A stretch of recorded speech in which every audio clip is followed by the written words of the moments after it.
నమస్తే, welcome to 99 TV.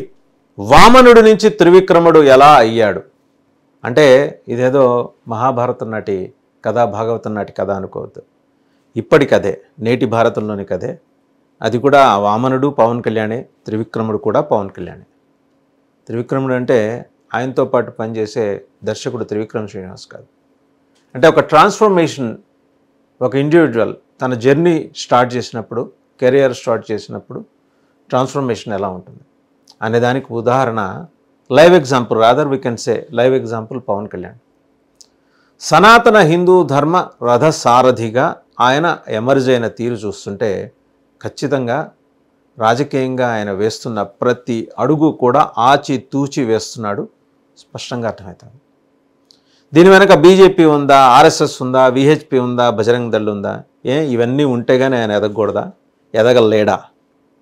ఈ ప్రశ్నలకి సమాధానాలు చెప్పాలి. ఆ ప్రశ్న అడిగే వాళ్ళకి నేను ఈ ప్రశ్నలు వేస్తున్నాను. ఆ 4 సంస్థలు ఉంటేనే వాళ్లే హిందూ ధర్మానికి ఏమన్నా బ్రాండ్ అంబాసిడర్లా. ఈయన కాకూడదా? ఖచ్చితంగా కావచ్చు.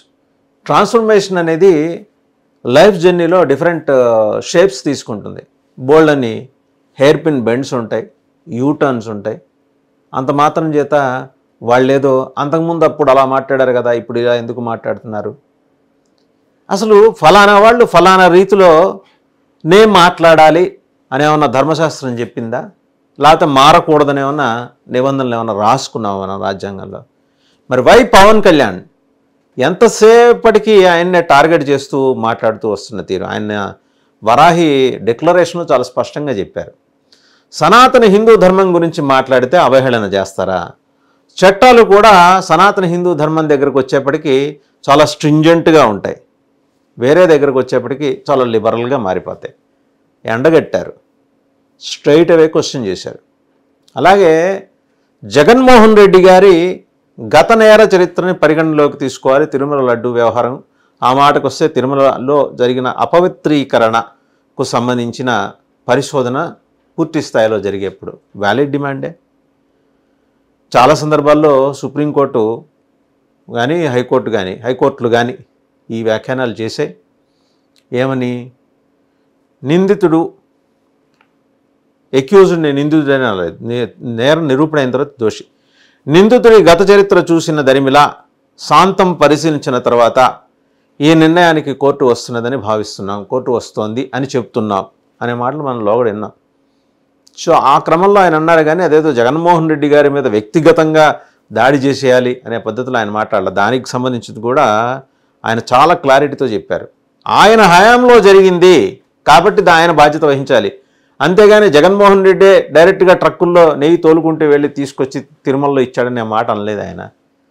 అయా, మీరు ముఖ్యమంత్రిగా ఉన్నప్పుడు మీరు నియమించుకున్న క్రైస్తవ సంప్రదాయాన్ని అమితంగా ప్రేమించే భూమన కరుణాకర్ రెడ్డి గారి ఆధ్వర్యంలో, ప్రేమించే ఉంది ఆచరించే వారి ఆధ్వర్యంలో ఇదంతా జరిగింది కాబట్టి మీరు దీనికి బాధ్యత వహించాలి అన్నారు. కానీ పర్సనల్ అటాక్ ఎక్కడ చేయలే ఆయన.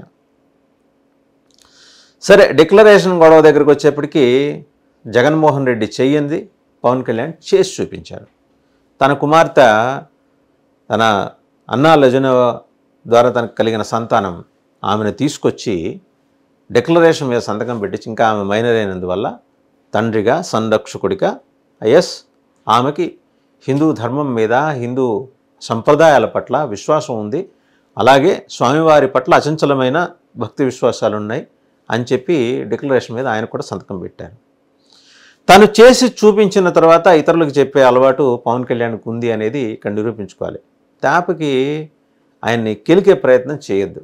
అది వైసీపీ కావచ్చు, టీడీపీలో అంతర్గతంగా ఆయన ఎదుగుదలని అభిలషించని కొందరు సీనియర్ నాయకులు, కొందరు వారసులు కూడా కావచ్చు, ఆ నాయకులు వారసులు కూడా కావచ్చు.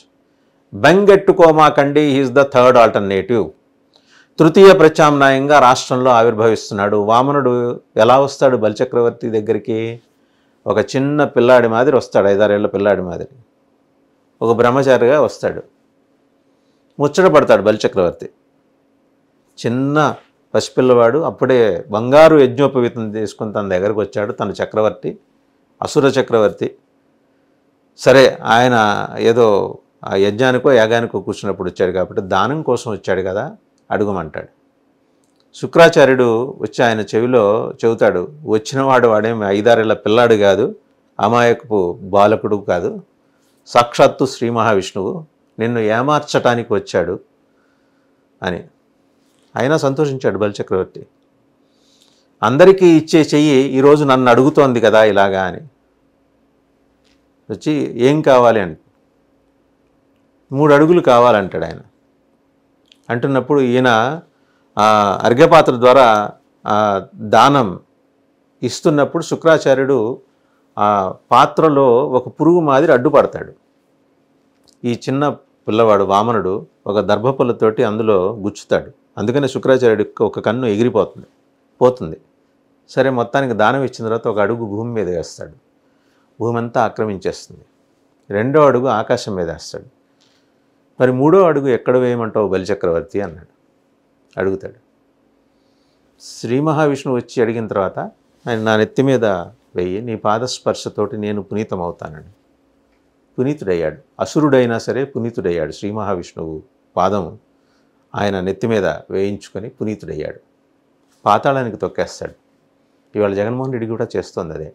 హిందూ ధర్మానికి వ్యతిరేకంగా, రాదర్ సనాతన ధర్మానికి వ్యతిరేకంగా మాట్లాడే వాళ్ళ విషయంలో ఆయన చాలా కటువుగా, నిర్దుష్టంగా వ్యవహరించాలనుకున్నాడు. ఆయన తీసుకున్న దీక్ష మీద అవహేళన, ఆయన ఆహార్యం మీద, వస్త్రధారణ మీద ఎగతాళి. ఎవరేమని అనుకున్నా సరే ముందుకు వెళ్ళే పద్ధతిలోనే ఆయన వెళ్తున్నాడు.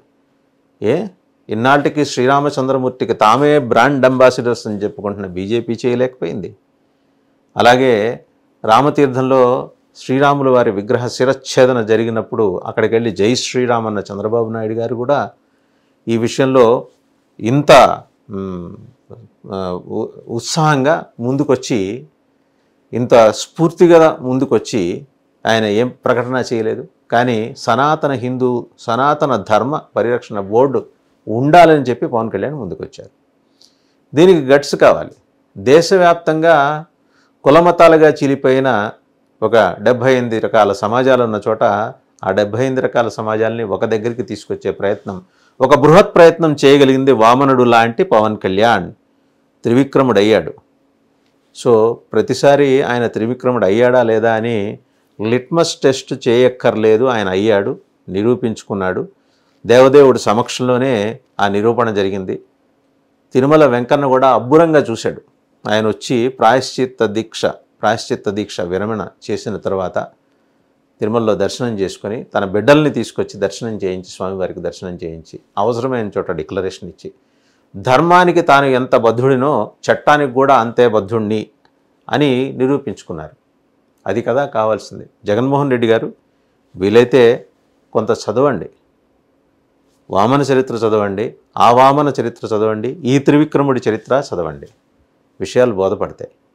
సమాజాన్ని గోకితే రక్తం గారుతుంది. సమాజంలో కలిసి వెళ్తే ఆహ్లాదంగా ముందుకెళ్ళచ్చు.